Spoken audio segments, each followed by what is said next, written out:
Penduduk Madinah di awal kedatangan Rasulullah Shallallahu Alaihi Wasallam memiliki karakter yang berbeda dengan penduduk Mekah. Kota yang dulunya bernama Yasrib itu memiliki penduduk yang heterogen dibanding Mekah yang homogen. Di Madinah, mata pencarian penduduknya berkebun dan sebagian yang lain berdagang.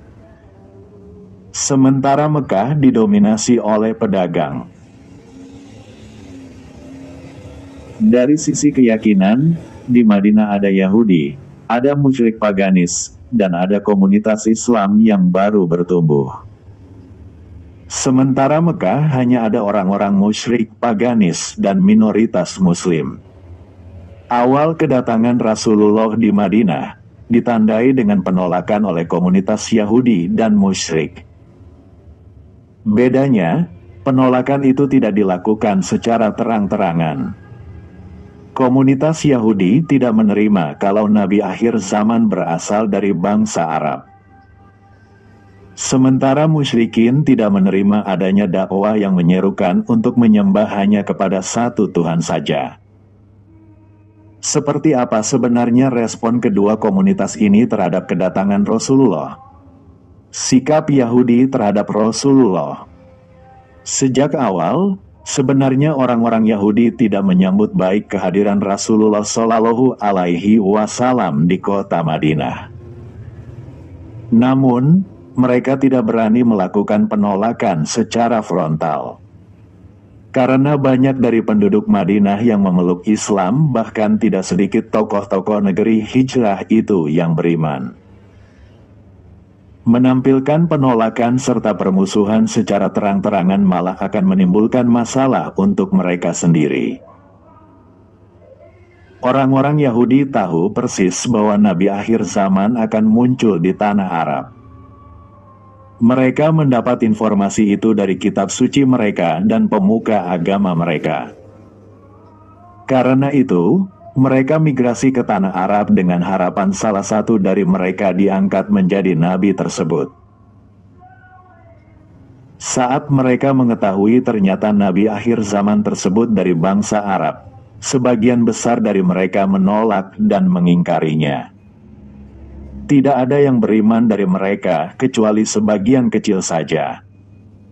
Di antara tokoh Yahudi yang beriman kepada Nabi Muhammad Shallallahu Alaihi Wasallam adalah Abdullah bin Salam radhiyallahu anhu. Ia adalah tokoh Yahudi Madinah dan putra dari tokoh mereka pula. Meskipun mendapatkan penolakan dari Yahudi, Rasulullah tetap berinteraksi bersama mereka dengan penuh ketenangan. Beliau berusaha mendekati dan meraih hati mereka. Beliau layani pertanyaan-pertanyaan mereka, meskipun terkesan tendensius. Hingga sebagian dari mereka pun dekat dengan Islam. Di antara upaya pendekatan yang dilakukan Rasulullah Shallallahu Alaihi Wasallam adalah tidak segera meminta kepada Allah perubahan arah kiblat. Awal tiba di Madinah, kiblat kaum muslimin menghadap ke arah Baitul Maqdis. Hal itu terus berlangsung selama 17 bulan sejak Nabi hijrah. Kemudian, Nabi juga mensyariatkan puasa di hari Asyura sebagaimana yang mereka lakukan. Dan beberapa hal-hal lainnya.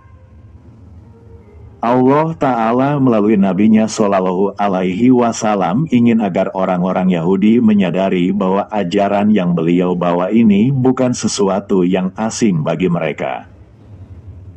Nabi akhir zaman ini adalah saudara dari Rasul yang mulia di kalangan mereka, Musa dan Harun alaihimassalam.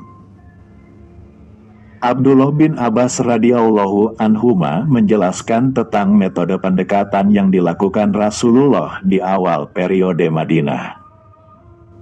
Nabi Shallallahu Alaihi Wasallam menyengaja gaya rambut terurai. Orang-orang musyrik biasanya menyisir rambut dengan adanya belahan rambut. Sementara ahlul kitab membiarkan rambut mereka terurai. Nabi memilih sama dengan ahlul kitab dalam hal-hal yang bukan bagian dari ajaran. Kemudian, setelah orang-orang musyrik memeluk Islam, Nabi menyisir rambutnya dengan belahan. Al-Bukhari, Kitab Al-Manaqib, Bab Sifatun Nabi Shallallahu Alaihi Wasallam nomor 3365 dan Muslim dalam Kitab Al-Fadoil, Bab Fisatlin Nabi Sallallahu Alaihi Wasallam Syahri Rasihi ila Janibaihi nomor 2336. Inilah upaya dan strategi pendekatan ala Nabi. Beliau ingin menciptakan kenyamanan dan mengupayakan penerimaan. Sampai beliau melakukan penyesuaian dari sisi gaya menyisir rambut. Beliau lebih memilih sama dengan orang-orang ahlul kitab dibanding orang-orang musyrik. Tatkala orang-orang Yahudi menampakkan pengingkaran mereka secara terang-terangan, Rasulullah pun terang-terangan menampilkan bahwa beliau berbeda dengan mereka.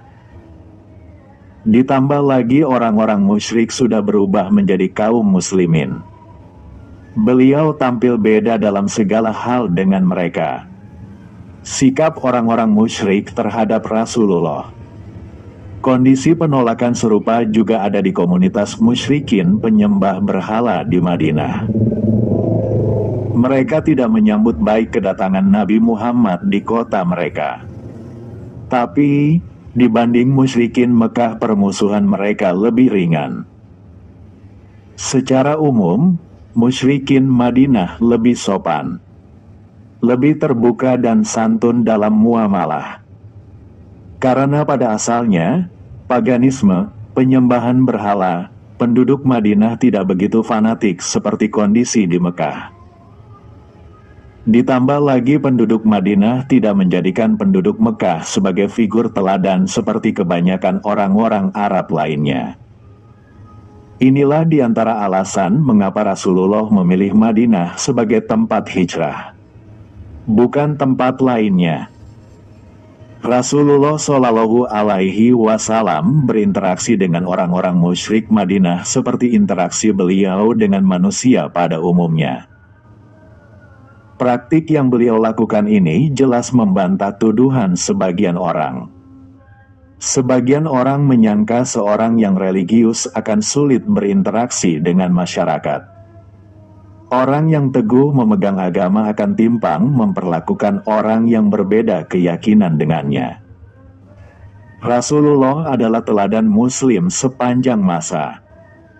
Beliau bertransaksi jual beli dengan orang-orang musyrik Madinah.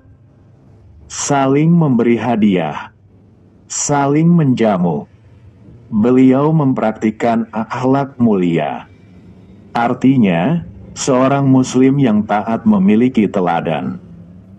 Dan realita juga membuktikan bahwa muslim yang taat bisa hidup berdampingan dengan masyarakat yang majemuk tanpa mengorbankan keyakinan.